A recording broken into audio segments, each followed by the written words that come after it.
Hello बच्चों, कैसे हैं? First class. तो चलिए, हम लोग का चैप्टर चल रहा है बेटा। कौन सा चैप्टर में पढ़ रहे थे? हम लोग पढ़ रहे हैं, इस चैप्टर में हम लोग पढ़ने जा रहे हैं जहाँ पे छूटा था कैपेसिटर का पॉइंट, जस्ट उसी के आगे। तो कैपेसिटर में हम लोग ये देख रहे थे कि यह कोई पैरेलल प्लेट कैपेसिटर एक है, कोई पैरेलल प्लेट कैपेसिटर है, ये चार्ज है,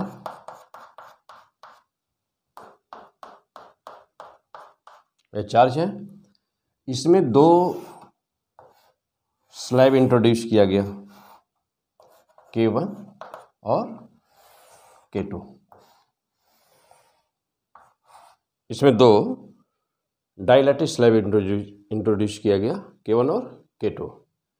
सपोज किया जाए कि इसकी थिकनेस T1 है और इसकी थिकनेस T2 है, और ये K1 और K2। चलिए,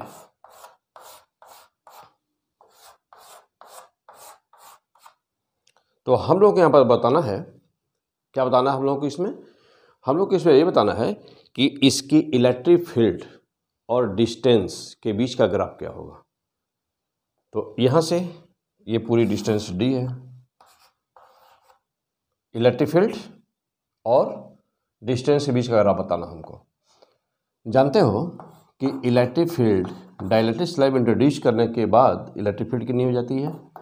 पहले जितनी इलेक्ट्रिक फील्ड थी अपान K टाइम्स वोल्टेज कितना हो जाता है?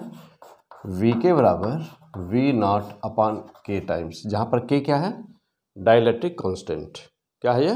Dielectric constant. ओके, चलो, तो अब यदि देखा जाए तो यहाँ पर यह K जिसका ज़्यादा होगा उसकी इलेक्ट्रिक फील्ड कम होगी। तो सपोज कर लिया जाए कि K1 ये है और ये K2 है, तो यहाँ पर सपोज किया जाए कि K1 ग्रेटर देन K2। अब इसका ग्राफ बनाना है, बना दो फटाफट ग्राफ। चलिए देखिए, डिस्टेंस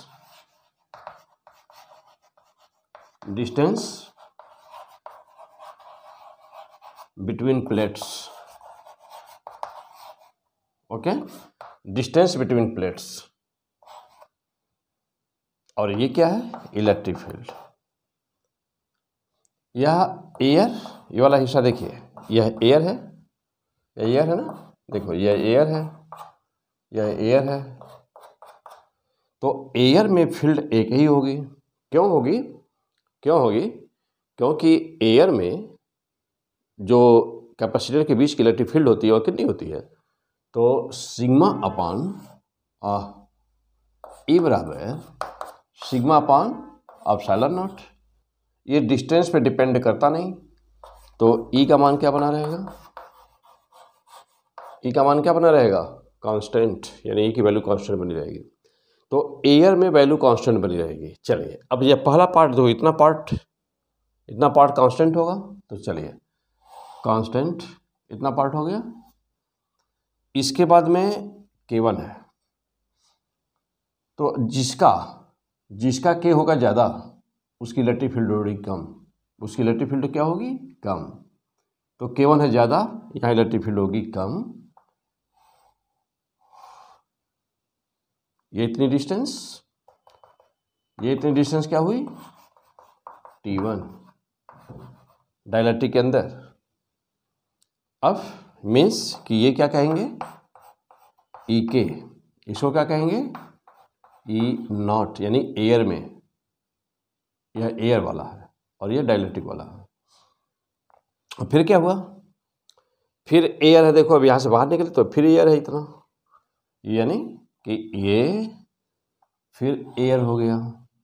अब और आगे बढ़ गए इसके बीच में, तो K2 का मान K1 से ज़्यादा था, तो ज़्यादा कम हुआ था। K2 का मान कम है इससे, तो कम इससे कम होगा, मीन्स यहाँ तक कम इससे ना। और अब ये फिर क्या हो गया? ये डाइलेक्ट्रिक के अंदर का पोर्शन है। अब देखो ये कौन सा होगा? ये EK1 मान लिया जाए इसको, और इसको EK2 मान लिया जाए इसको, इसके सामने। अब डाइलेक्ट्रिक के अंदर है ना, अब डाइलेक्ट्रिक के बाहर निकला। अब ये थिकनेस इतनी किसकी थिकनेस है? T2। किसकी थिकनेस है ये T2, और फिर बाहर आप निकले, फिर एयर है। ओके, तो दिस इज द ग्राफ। क्या है ग्राफ? Okay, clear, fantastic. कहीं कोई प्रॉब्लम? कहीं कोई प्रॉब्लम बेटा? नो, बहुत आसान सब कुछ है, फर्स्ट क्लास, समझो ना, बहुत ही आसान सब कुछ है। और आ जाओ इसके बाद अगला पॉइंट। अगला पॉइंट, अब यदि मैं ये कहूं कि ये कोई कैपेसिटर है, ये कोई कैपेसिटर है, ओके, ये कोई कैपेसिटर है, और इसको किसी मेटल वायर से किसी दूसरे अनचार्ज्ड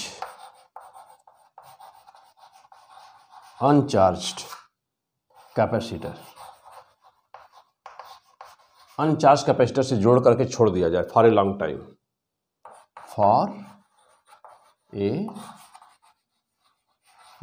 टाइम,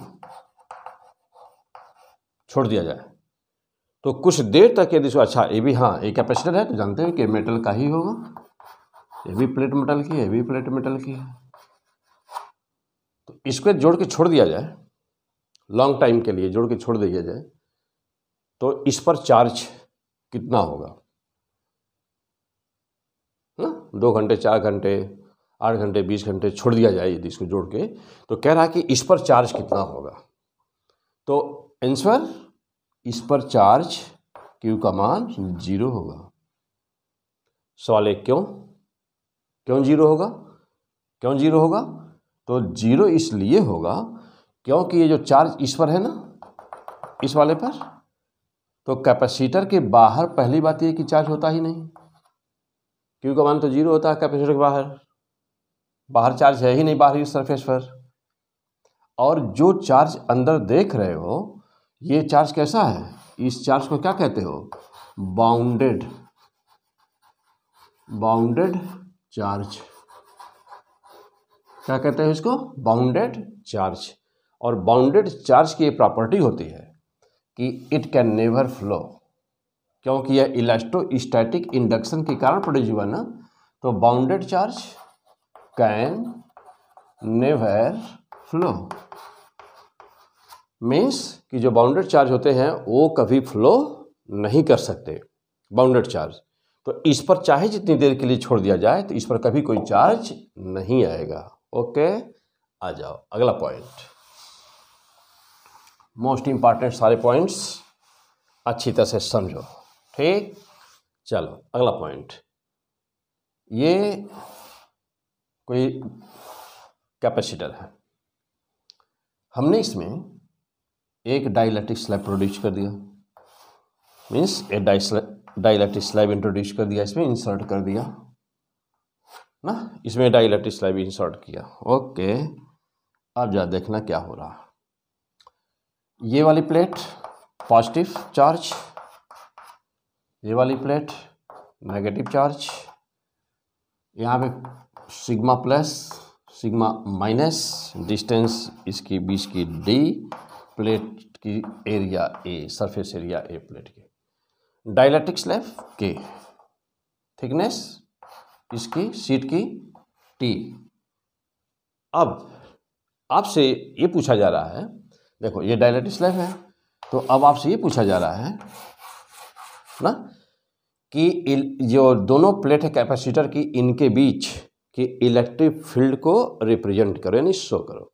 तो आपसे एम्स में क्वेश्चन पूछा गया इस पर, और क्या हुआ कि इसमें 4 ग्राफ बना के दे दिया और कहा कि विच वन इज करेक्ट। तो या तो बहुत ही अच्छा कंसेप्ट हो अपना फर्स्ट क्लास का, है कि नहीं, तो पूरा फर्स्ट क्लास अच्छा कंसेप्ट हो तो अपना निकाल करके तुरंत ही मार दो, देखो कौन सा मैच कर रहा है, या नहीं तो जो सबसे अच्छा लगता है क्या करते हो, उसी को लिए मारते हो। तो जो सबसे अच्छा लगेगा, जो सबसे अच्छा लग रहा है उसको मारो, ठीक है ना बेटा। कंसेप्ट सीखना है, ज़बरदस्त कंसेप्ट सीखना है, जो अच्छा लगे उस पर नहीं मारना है। और जब नहीं कंसेप्ट क्लियर होता तो क्या करते हैं, जो सबसे अच्छा लगता है उसी, ये सही होगा कि बी सही है, किसी से डी से, तो उस पर मारते हैं, लेकिन ऐसा नहीं करना ना आपको। आपको टॉप करना है, आपको डॉक्टर बनना है, IIT के स्टूडेंट है तो आपको IITian बनना है, तो आपको कंसेप्ट को बारीकी से अच्छी तरह से उसको बेटा समझना है। ओके कमान, तो चलो, तो अब जा देखो इलेक्ट्रिक फील्ड। अब ये जानते हो कि बाहर की जो इलेक्ट्रिक फील्ड है हमको दिखाना है, इस सिचुएशन को हमको दिखाना है, इलेक्ट्रिक फील्ड दिखानी है हमको। तो बाहर की इलेक्ट्रिक फील्ड, ये तो बाहर की इलेक्ट्रिक फील्ड चली भाई ना, ये तो बाहर की मीन्स एयर में, एयर वाली इलेक्ट्रिक फील्ड तो वैसे ही रहेगी। यहाँ पर कोई चेंजिंग नहीं है। चेंजिंग कहाँ पर होगा, चेंजिंग कहाँ पर होना है, चेंजिंग तो वहाँ होना जहाँ डाइलेक्ट्रिक पड़ेगा, तो इस पर कोई चेंजिंग नहीं होनी। देखो यहाँ पर कोई चेंजिंग नहीं होनी है ना, यहाँ पे कोई चेंजिंग नहीं होनी है। जितनी लाइन यहाँ बाहर उतनी ही लाइन यहाँ पर भी ना, लाइन की संख्या में कोई परिवर्तन नहीं होना है, उतनी ही लाइन यहाँ पे रहनी है ना, उतनी ही लाइन यहाँ पे रहनी है, ठीक, उतनी ही लाइन यहाँ पे रहनी है। 1 2 3 4 5 6, यहाँ पर भी 1 2 3 4 5 6। ओके, अब पॉइंट यह है कि जो डाइलेक्ट्रिक के अंदर वाला पोर्शन है इसका क्या होगा, जो डाइलेक्ट्रिक के अंदर वाला पोर्शन है उसका क्या होगा। तो जो डाइलेक्ट्रिक के अंदर वाला पोर्शन है ना, जैसे मान लो कि पहले 100 लाइंस थी, कितना 100 लाइंस, और डाइलेक्ट्रिक में जानते हो कि डाइलेक्ट्रिक में जब फील्ड उसके अंदर, डाइलेक्ट्रिक में जब फील्ड उसके अंदर इंट्रोड्यूस होगी, यानी कि जब फील्ड प्रोड्यूस होगी, इंड्यूस होगी, जब फील्ड डाइलेक्ट्रिक मॉलिक्यूल के अंदर जब फील्ड इंड्यूस होगी तो वह हर हाल में एयर से कम ही होगी, जो एयर में हुआ है कैपेसिटर के बीच में उससे कम ही होगी। और जब उससे कम होगी तो जैसे मान लीजिए कि ये पहले वाले एयर वाले में था 100 लाइंस, इसमें इंड्यूस हुई 70 लाइंस, तो ये 70 लाइंस अपोजिट डायरेक्शन में इंड्यूस होती है ना, अपोजिट डायरेक्शन में इंड्यूस होती है पक्का। तो जब अपोजिट लाइन में, अपोजिट डायरेक्शन में जब ये इंड्यूस हो रही होगी तो वह 100 को क्या करेगी, माइनस कर देगी, घटा देगी, तो बचा कितना 30। तो इसका मतलब ये हुआ कि यहाँ इन साइड में फील्ड कौन सी बचेगी, तो अंदर वाली तो पूरी कैंसिल हो गई जो इसके अंदर बची थी, ये वाली डाइलेक्ट्रिक वाली, बचेगी कौन, बाहर वाली। तो बाहर की सपोज करो यहाँ कुछ बच गया, यहाँ कुछ बच गया, कुछ यहाँ बच गया। ओके, तो this is the final diagram, this is the final diagram. तो यही आपसे एमसीक्यू में पूछा था, ठीक। तो ग्राफ को देख करके यानी कि डायग्राम को देख करके आपको मारना था निशान कि कौन सा सही होगा। ओके, चलिए आगे बढ़ते हैं और आगे। और अब है पॉइंट हम लोगों का, पॉइंट अब लेते हैं, हम जा रहे हैं कि स्फेरिकल कैपेसिटर का कैपेसिटेंस कैसे निकालोगे। चलिए भाई, तो हेडिंग है स्फेरिकल कैपेसिटर,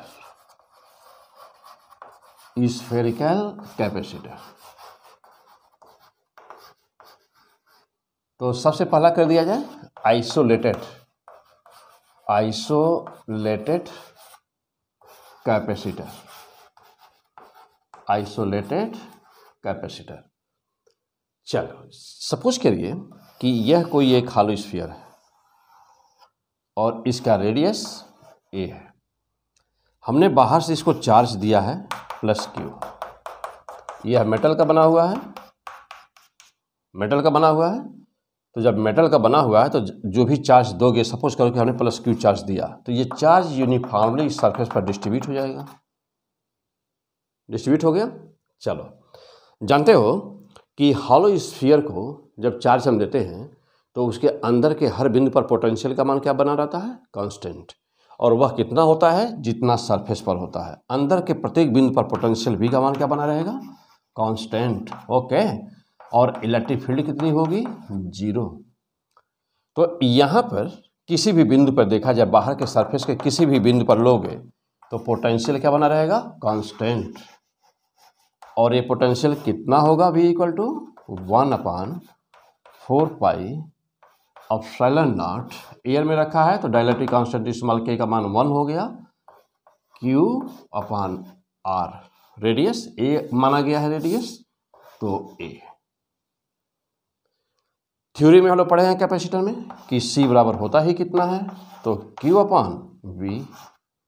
चलिए C बराबर रख दो, वैल्यू रख दिया C का, तो C का मान यहाँ से कैलकुलेट कर लो, Q/V का मान रखो 1/4 pi epsilon not Q/A। Q से क्यू कैंसिल और ये पूरा पोर्शन ऊपर गया तो आया कितना 4 पाई एप्सिलॉन नॉट ए। तो क्या मिला C बराबर 4 पाई एप्सिलॉन नॉट ए। ओके, तो इसे बोलते हैं क्या isolated capacitor. Clear, isolated capacitor बोलते हैं इसको। मीन्स कैपेसिटर या कंडक्टर, क्योंकि कैपेसिटर तो हम लोग इसको बनाए नहीं, ये तो सिंपल कंडक्टर है। तो कोई भी वस्तु हो, चाहे वह पैरेलल कोई सिंगल एक प्लेट हो, चाहे वह सीट हो, चाहे वह कोई एक स्फेरिकल कोई कंडक्टर हो, सबकी अपनी कैपेसिटी होती है। उसी को जब हम कैपेसिटर नहीं बनाए हुए हैं, वो सिंगल है ना, तो जब वो सिंगल है, हम उसको कैपेसिटर नहीं बनाए हुए हैं, सिंगल कंडक्टर है, तो उसी को क्या बोलते हो, उसी को बोलते हो ना आइसोलेटेड कैपेसिटर। क्लियर, आ जाओ अब हम इसका कैपेसिटर बनाते हैं। स्फेरिकल कैपेसिटर क्या होता है, स्फेरिकल कैपेसिटर क्या होता है। देखिए, अब यहाँ से ये बात तो क्लियर थी, यहाँ से एक बात ये क्लियर थी कि यदि हम लोगों को कैपेसिटेंस किसी का बढ़ाना होता तो उसकी साइज बढ़ानी होती, आइसोलेटेड कैपेसिटर में। ओके, चलो अब आ जाओ स्फेरिकल कैपेसिटर क्या होता है। एक स्फीयर ले लिया, एक मेटल का बना स्फीयर ले लिया, माना कि इसका रेडियस a है, जस्ट एक और ऐसे ही इससे ज़्यादा रेडियस का एक दूसरा हॉलो स्फीयर ले लिया, इसको हमने चार्ज दिया है कहीं से प्लस क्यू चार्ज दिया है, तो होल चार्ज क्या हुआ, यूनिफॉर्मली डिस्ट्रीब्यूट हो गया सरफेस पर, होल चार्ज यूनिफॉर्मली डिस्ट्रीब्यूट हो गया। आ जाओ, अब बाहर वाले का रेडियस मान लिया v है, तो अंदर वाले का पोटेंशियल कितना हुआ, पहले वाले का v, अंदर वाले का 1/4 pi epsilon naught Q by A. जब ये चार्ज दिए हो ना, तो इलेक्ट्रोस्टैटिक इंडक्शन प्रोसेस से क्या हुआ होगा, इलेक्ट्रोस्टैटिक इंडक्शन से इस पर कितना चार्ज का चार्ज आ गया होगा माइनस, इस पर चार्ज आ गया माइनस, और जब इस पे आया माइनस तो प्रिंसिपल में पीछे वीडियो में पढ़ चुके हो कि बाहर वाले सरफेस पर हो गया क्या, हो गया प्लस, बाहर वाले सरफेस पर हो गया प्लस। ओके, क्या अभी कैपेसिटर बना, नहीं, तो पीछे थ्योरी में पढ़ चुके हो, क्या पढ़ चुके हो कि जब तक इसको हम अर्थिंग नहीं देंगे तब तक ये कैपेसिटर नहीं बनेगा। पीछे थ्योरी में सब क्लियर है आपको। चलो, इसको अर्थ कर दिया, अर्थ किया तो क्या हुआ, अर्थ का पोटेंशियल V का मान क्या होता है 0, तो यहाँ पर क्या पोटेंशियल हुआ 0, यह बिंदु किस पर आ गया, बाहर वाला सरफेस किस पर आ गया 0 तभी हो सकता है जब पूरे चार्ज डिसअपीयर हो जाए। पक्का भाई, 0 कैसे आएगा, 0 तभी आएगा ना जब पूरे चार्ज बाहर के क्या हो जाए डिसअपीयर। अब सवाल है कि ये हुआ कैसे, तो जानते हो इसको क्या बोलते हैं, स्क्रीनिंग इफेक्ट। क्या कहलाता है यह, स्क्रीनिंग इफेक्ट। इसमें होता क्या है, अर्थ इलेक्ट्रॉन का ट्रीमेंडस सोर्स है, अर्थ को चाहे जितना चार्ज दे दो, इसकी कैपेसिटी, इसका पोटेंशियल नहीं बढ़ेगा और इसकी कैपेसिटी क्या बनी रहेगी इनफाइनाइट। स्क्रीनिंग इफेक्ट के कारण, चूंकि यहाँ प्लस पोटेंशियल था पहले, तो प्लस पोटेंशियल के कारण, प्लस चार्ज के कारण इलेक्ट्रॉन ग्राउंड के अंदर से अट्रैक्ट होते हैं, और इनके अट्रैक्शन के कारण यहाँ इनका एक्यूमुलेशन होता है, यानी यहाँ कलेक्शन होता है, ये कलेक्ट हो जाते हैं इसमें एरिया में। और जब यहाँ नेगेटिव चार्ज ज़्यादा कलेक्ट हो जाता है, तो इस नेगेटिव चार्ज के इफेक्ट से या बाहर का जो चार्ज था ना, बाहर का जो प्लस दिख रहा था, ये डिसअपीयर हो गया। डिसअपीयर हो ही जाना है, क्यों हो जाना है, क्योंकि माइनस का एक्यूमुलेशन हो गया वहाँ पर। तो प्लस की इलेक्ट्रिक फील्ड और यहाँ माइनस जो चार्ज है उसकी इलेक्ट्रिक फील्ड दूसरे को कैंसिल कर देती हैं, तो अब ये कैंसिल हो गया। अच्छा, और जब ये कैंसिल हो गया तो यहाँ पोटेंशियल क्या दिखाई देने लगा, बाहर क्या पोटेंशियल हो गया, बाहर 0 हो गया पोटेंशियल, बाहर के साइड में पोटेंशियल 0 हो गया। लेकिन अंदर चार्ज है, अभी अंदर चार्ज है, देखना अंदर चार्ज है और यहाँ पर चार्ज है, दोनों के बीच का पोटेंशियल डिफरेंस कितना होगा, तो अब V2 बराबर कितना हुआ, इसका पोटेंशियल कितना हुआ, V2 बराबर अंदर, बाहर नहीं अंदर, तो अंदर कितना पोटेंशियल हुआ, तो V2 बराबर 1/4 एप्सिलॉन नॉट क्या, Q अपॉन बी। तो अब इन दोनों सरफेस के बीच का पोटेंशियल डिफरेंस कितना हुआ, तो डेल्टा V बराबर क्या, V1 माइनस V2 मीन्स कितना आ जाएगा, 1/4 दोनों में है, बाहर ले लो, 1/4 एप्सिलॉन नॉट बाहर ले लिया, बचा क्या, और Q को भी बाहर निकाल दो, क्या बचेगा अंदर, 1/A माइनस 1/B। ओके, चलो आ जाओ, हो गया, क्लियर हो गया, पक्का हो गया बेटा, कंसेप्ट क्लियर। अब आ जाओ यहाँ पर निकालते हैं, सॉल्व कर देते हैं इसको, फाइनल आंसर कितना आया इसका। चलिए तो हटा, यहाँ पे V कितना आया, डेल्टा V कितना आ गया, तो डेल्टा V इक्वल टू आ गया Q upon 4 epsilon naught A B upon क्या, हाँ कितना आ गया, B minus A upon A B. Clear हो गए, ये डेल्टा V की वैल्यू है, और जानते हो कि C बराबर होता है Q अपॉन डेल्टा V होता है। ओके, तो C बराबर Q upon delta V, value put कर दीजिए, Q upon 4 epsilon naught B minus A upon A B, put कर दिया, Q से Q कैंसिल हो गया बेटा, क्लियर यहाँ तक। चलो अब देखो फाइनल आंसर कितना आया, फाइनल आंसर मार दो फटाफट, फाइनल आंसर कितना आ गया इसका, तो C बराबर कितना आ गया, 4 epsilon naught A B upon B minus A, this is the final answer. Clear, spherical capacitor क्या होता है और उसकी कैपेसिटी कैसे निकालते हैं। अच्छा अब देखो, यदि दोनों स्फीयर के अंदर हम इसे डाइलेक्ट्रिक भर दें ना, यहाँ पे डाइलेक्ट्रिक भर दिया हमने, डाइलेक्ट्रिक कांस्टेंट सपोज करो कि, तो वैसे ही जैसे पैरेलल प्लेट कैपेसिटर में हुआ था, यहाँ पर भी क्या हो जाएगा, C के बराबर K times, K dielectric constant है, K टाइम्स हो जाना है, तब क्या हो जाएगा 4 एप्सिलॉन नॉट ए बी और into K dielectric constant K upon B minus A हो जाएगा। क्लियर, चलो अगला पॉइंट, नेक्स्ट पॉइंट। हाँ अब किस पे आते हैं हम लोग, और अब आते हैं कि energy of capacitor, energy of capacitor क्या होता है। चलो देखिए, ये कैपेसिटर है,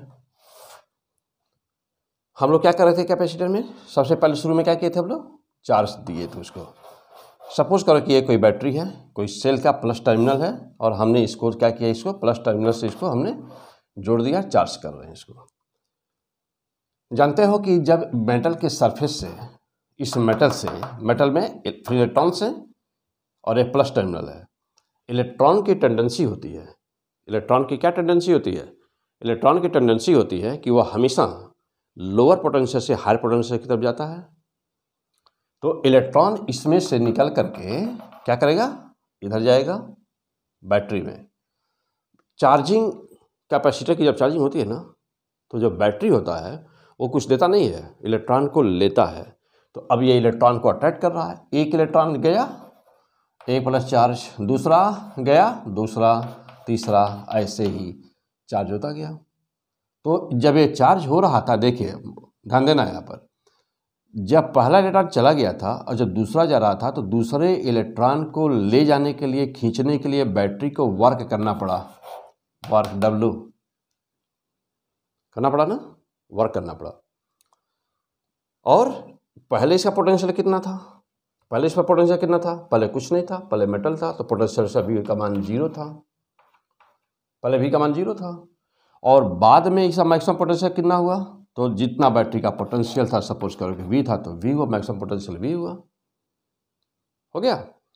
अब जानते हो कि वर्क बराबर क्या होता है, W बराबर वर्क बराबर क्या होता है, तो वर्क बराबर क्या हुआ, Q इंटू V। तो बैटरी ने वर्क कितना किया, बैटरी ने वर्क किया, this is the work done by battery. Battery ने कुल Q चार्ज दिया, यहाँ पे चार्ज प्लस Q, और इंडक्शन के कारण यहाँ पे चार्ज हुआ माइनस Q। तो बैटरी ने कितना वर्क किया, W बराबर Q इंटू V। क्लियर, ये तो बैटरी ने वर्क किया। यहाँ पर लिख दीजिए कि work done by battery, work done by battery. लेकिन इस पर इसके अंदर स्टोर कितना हुआ, चलो भाई ए प्लस, तो यहाँ पे क्या हो गया माइनस, इंडक्शन का माइनस सरफेस, और ये इलेक्ट्रिक फील्ड रही। तो चूंकि इलेक्ट्रिक फील्ड कंजर्वेटिव होती है,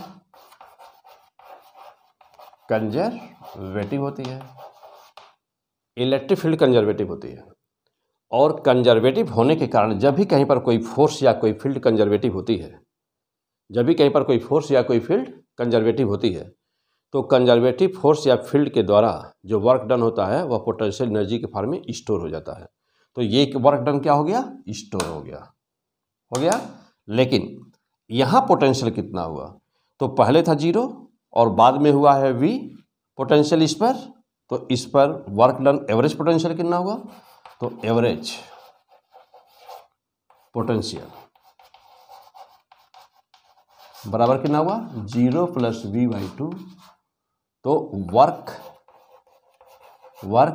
स्टोर्ड इन कैपेसिटर, कैपेसिटर के अंदर कितना स्टोर हुआ, किस फॉर्म में, पोटेंशियल एनर्जी के फॉर्म में। कहाँ पर, दोनों प्लेटों के बीच इलेक्ट्रिक फील्ड के फॉर्म में कितना स्टोर हुआ, तो W बराबर या पोटेंशियल एनर्जी बराबर कितना, आधा, हाफ QV। ओके, चलिए, तो इस एपिसोड में इतना ही। अब इसके बाद यहाँ से आगे, अब यह वर्क डन अन्य अदर प्रोसेस से कैसे निकालेंगे, तो हम लोग देखेंगे अभी इसको दूसरे एपिसोड में। ओके, नेक्स्ट एपिसोड में देखेंगे। Okay, best of luck, first class. तो अच्छी तरह से पढ़िए, जम करके तैयार करिए, पूरा कंसेप्ट फर्स्ट क्लास क्लियर होना चाहिए। क्लियर, ओके, दैट्स ऑल बेटा।